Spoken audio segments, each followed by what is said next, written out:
আসসালামু আলাইকুম বন্ধুরা, আশা করি সবাই সুস্থ আছেন। আজ আমরা এমন একটি যুদ্ধ নিয়ে কথা বলব যা কোনো ট্যাঙ্ক বা মিসাইল দিয়ে লড়া হচ্ছে না, বরং এই যুদ্ধ চলছে আমাদের তথ্যের জগতে, আমাদের চিন্তা ও বিশ্বাসকে ঘিরে।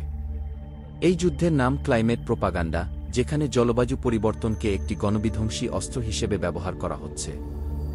বিশ্বজুড়ে যখন জলবায়ু পরিবর্তনকে একটি নিরাপত্তা হুমকি হিসেবে দেখা শুরু হয়েছে, ঠিক তখনই কিছু রাষ্ট্র এবং প্রভাবশালী গোষ্ঠী তথ্যকে নিজেদের প্রধান অস্ত্র বানিয়ে এর পেছনে রয়েছে কয়েকটি শক্তিশালী পক্ষ।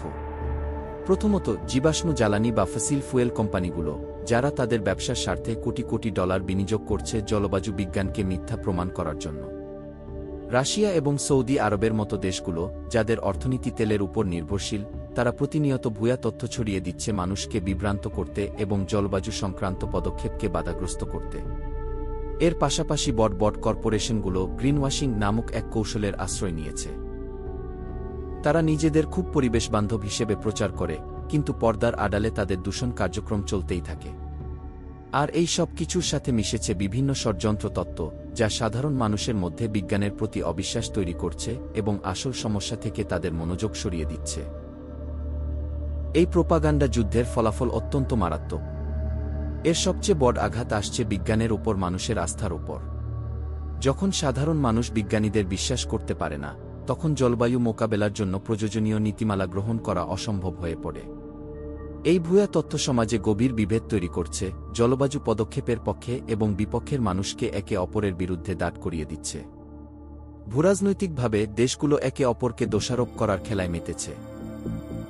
কে বেশি কার্বন নিঃসরণ করছে তা নিয়ে ঝগড়া চলছে, কিন্তু একসাথে বসে সমাধানের কোনো চেষ্টা নেই। ফলে জলবায়ু সংকট মোকাবেলায় যে ধরনের আন্তর্জাতিক সহযোগিতা দরকার, তা প্রায় অসম্ভব হয়ে পড়েছে। এই ভয়াবহ পরিস্থিতি থেকে মুক্তি পেতে হলে আমাদেরকেই রুখে দাঁড়াতে হবে। এর জন্য কিছু জরুরি পদক্ষেপ নেওয়া প্রয়োজন। মিডিয়া লিটারেসি, আমাদের তথ্য সচেতনতা বাড়াতে হবে। সোশ্যাল মিডিয়ায় যা কিছুই দেখি তা বিশ্বাস করার আগে যাচাই করে নিতে হবে। ফ্যাক্ট চেকিং বা তথ্য যাচাইকারী সংস্থাগুলোকে সমর্থন করতে হবে এবং তাদের কাজের গুরুত্ব বুঝতে হবে। স্বচ্ছতা, কারা জলবায়ু সংক্রান্ত প্রচারে অর্থায়ন করছে এবং সোশ্যাল মিডিয়ায় বিজ্ঞাপন দিচ্ছে, সেই বিষয়ে স্বচ্ছতা আনতে হবে। যারা ইচ্ছাকৃতভাবে ভুয়া তথ্য ছড়িয়ে পরিবেশ এবং সমাজের ক্ষতি করছে, তাদেরকে অবশ্যই জবাবদিহিতার আওতায় আনতে হবে। বিজ্ঞানমনস্কতা, বিজ্ঞানীদেরকে তাদের জটিল গবেষণাগুলো আরও সহজ এবং বোধগম্য ভাষায় সাধারণ মানুষের কাছে পৌঁছে দেওয়ার চেষ্টা করতে হবে। তো বন্ধুরা, এই সার্বিক বিষয়গুলোকে কেন্দ্র করে আপনি ব্যক্তিগতভাবে কি মনে করছেন? এই তথ্য সন্ত্রাস মোকাবেলা করে আমাদের পৃথিবীকে বাঁচাতে আর কি কি পদক্ষেপ নেওয়া যেতে পারে বলে আপনি মনে করেন, তা অবশ্যই কমেন্ট বক্সে লিখবেন। আজকের মতো বিদায় নিচ্ছি। নতুন কোনো ভিডিও নিয়ে আবার আপনাদের সামনে হাজির হব।